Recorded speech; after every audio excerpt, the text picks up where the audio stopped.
The sound of rain in room 308. Episode 2, when the rain paused. 3 months passed. The city moved the way it always did, fast, uncaring, full of lights that never stopped blinking. But for the first time in a long time, Mira didn't feel like she was standing on the edge of it. She was inside it. Alive in it. The scrub still fit, the night shift still drained her, but now, in her bag, along with her keys and a granola bar, was a folded acceptance letter. She was going back. Med school. A different one. Smaller. Less prestigious. But it didn't matter. It was hers. She had clawed her way to this version of herself. Not the top student. Not the perfect daughter. Not the girl on the back of the bike. Just Mira. A little tired. A little scarred. But whole. She hadn't texted Leo. The note he left her, "If you ever want to start over, I'll meet you in the storm," lived in her wallet. Every time she reached for her ID, she saw it. And wondered. Would he even remember her? Or had he just been one of those people who drift in, say the right thing at the right time, and leave? A beautiful, temporary thing.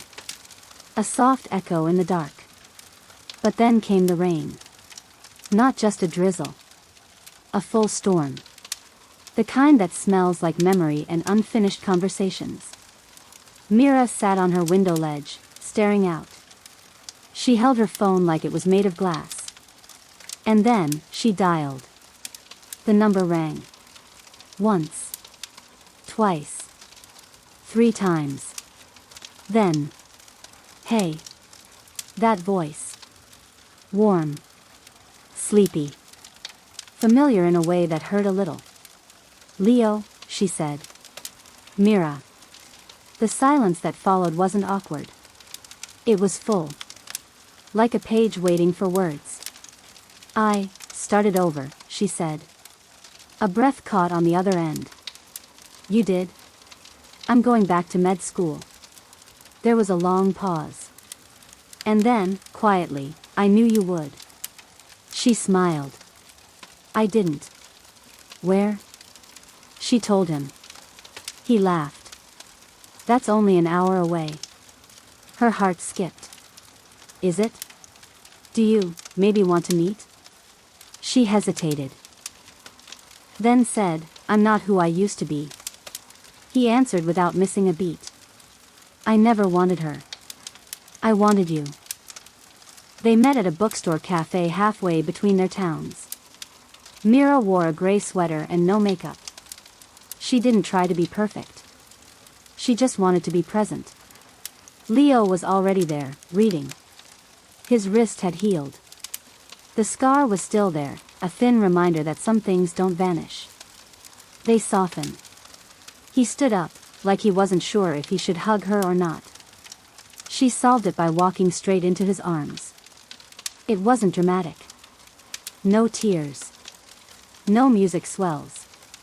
Just 2 people who had already said everything they needed to, in silence, in post-its, in notes tucked into file folders.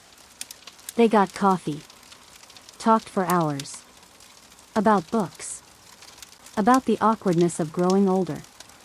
About how strange it is to grieve people who are still alive in memory. He didn't ask about Ryan. She didn't ask about the scar. But when she looked into his eyes and saw the same gentle chaos, the same quiet belief, she realized something. He didn't save her. She saved herself.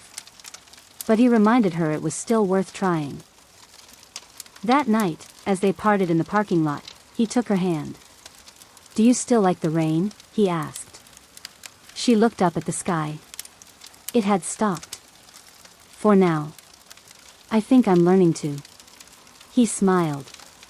"Good. Because storms always come back." "Yeah," she said, fingers tightening around his. "But now, I don't have to face them alone."